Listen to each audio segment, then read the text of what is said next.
Assalamualaikum warahmatullahi wabarakatuh. Langsung saja kita gas ke pembahasan kali ini. Kita sedang diperlihatkan gambar Sarada yang sedang berdiri di depan ruang Hokage dengan ekspresi tidak puas. Babak kedua dimulai. Kita diperlihatkan dengan Sarada yang sedang marah-marah. Sarada berkata, "Makanya aku sudah jelaskan berkali-kali kan? Kenapa tidak paham juga sih?" Lalu Shikamaru berkata, "Mestinya aku yang bilang begitu, Sarada. Sudah berkali-kali kita coba berkompromi, tapi tindakannya sudah melewati batas. Terlebih lagi, dia adalah pemberontak yang sudah membunuh Hokage dan juga mau membunuh putranya, Kawaki. Dia harus diberi sanksi." Lalu Sarada berkata, "Aku sudah bilang kalau premis itu tidak benar kan? Mana mungkin Boruto membunuh Hokage ketujuh? Setidaknya beri dia kesempatan untuk menjelaskan." Lalu Konohamaru berkata, "Kalau dia tak merasa bersalah, kenapa harus kabur?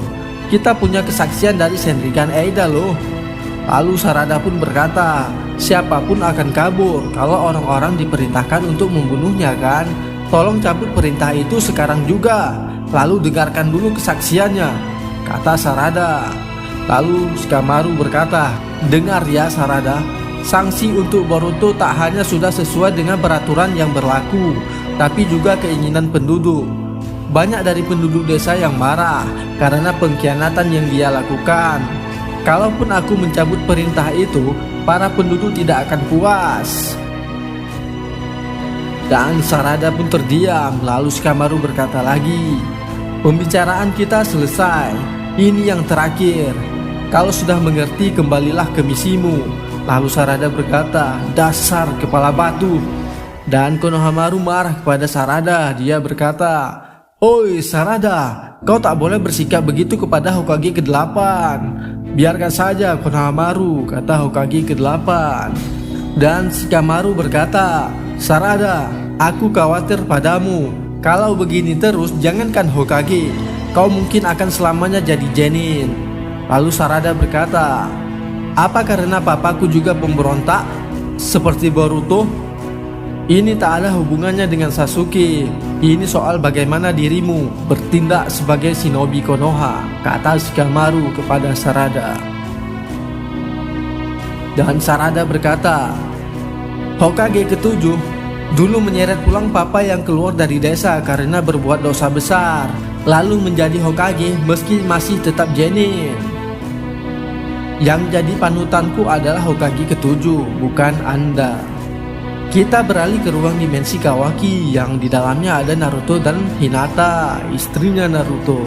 Kita beralih lagi ke pembicaraan Sarada dan Sumire.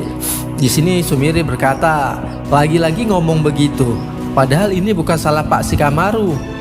Sebagian besar orang bahkan tidak bisa menyadari bahwa ada yang janggal karena efek dari Zeno. Malahan kalau dari sudut pandang mereka, justru kita ini yang aneh."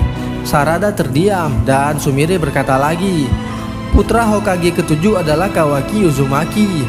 Semua orang benar-benar menganggap kalau itu sudah menjadi sebuah fakta yang umum sejak dahulu."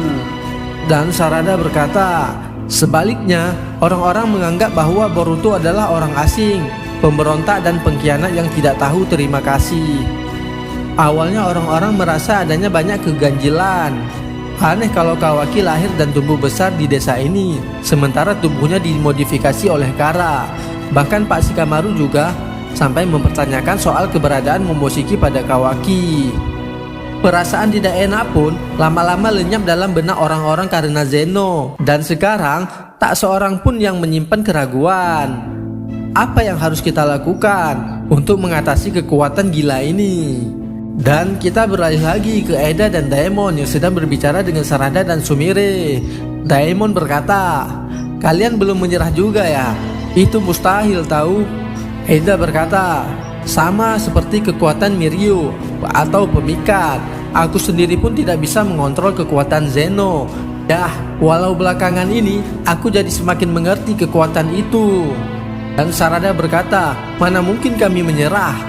Apa tidak ada informasi baru?" Eda berkata, "Yang aku ketahui saat ini, Zeno adalah salah satu dari Shinjetsu Otsutsuki yang memiliki kekuatan untuk mewujudkan keinginan. Lalu keinginan Kawaki menciptakan situasi sekarang. Yang berubah adalah ingatan semua orang. Kekuatan itu menulis ulang ingatan semua orang mengenai Boruto dan Kawaki. Dan hasilnya, kini posisi keduanya tertukar. Dan Sarada berkata, apa kita tidak bisa mengembalikannya ke semula? Apa tidak ada cara? Lalu Eda berkata, entahlah, tapi yang jelas orang-orang yang terkena efek Zeno tidak akan memahami kalian meski mendengar penjelasan barusan. Kenapa? Kalau kita menjelaskannya dengan baik, mereka pasti akan paham, kata Sarada. Dan Eda berkata lagi, coba pikirkan baik-baik. Penjelasan itu mungkin justru akan membuat orang-orang berpikir bahwa ingatan kalianlah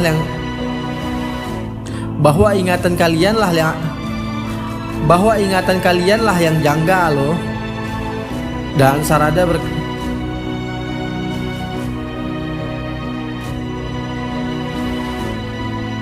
coba pikirkan baik-baik penjelasan. Lalu Eda berkata, coba pikirkan baik-baik penjelasan itu mungkin justru akan membuat orang-orang berpikir bahwa ingatan kalianlah yang janggal. Memangnya siapa yang akan serius mendengarkan cerita kalian itu? Aku tekankan saja, lebih baik kalian buang pemikiran untuk mengembalikan keadaan ini ke kondisi semula. Masih lebih realistis menulis ulang ingatan itu dengan ingatan lain. Tentu saja, pasti ada resikonya. Dan Sumire berkata, tapi... Dan Eda berkata lagi, meskipun begitu, ini benar-benar aneh. Kenapa kalian berdua tidak terpengaruh ya? Padahal kalian bukan Otsutsuki. Sama seperti kekuatan Miryu, Zeno tidak mempan pada Otsutsuki. Kekuatan itu juga tidak mempan pada Daemon yang punya hubungan darah denganku. Tapi kalian berbeda. Kenapa kalian masih bisa mempertahankan ingatan kalian sebelumnya? Tidak, daripada itu, apa kalian benar-benar tawananku? Dan Sumire mengingat perkataan Shikamaru. Dengar ya, pokoknya jangan sampai ketahuan, terutama oleh Daemon. Faktanya kekuatan Miryu tidak berefek pada kalian, dan itu berarti kalian berada di posisi bisa membunuh Eda. Kalian paham maksudku kan? Kalau sampai mereka tahu, nyawa kalian bisa melayang. Lalu Sumire berkata, aduh, kau ini, kami sudah bilang berkali-kali kan, aku dan Sarada cuma tidak memperlihatkan efeknya saja kok. Habisnya mana mungkin ada orang yang tidak menjadi tawanan Eda kan? Eda berkata, iya sih, aku juga berpikir begitu. Lalu Sumire berkata, iya kan?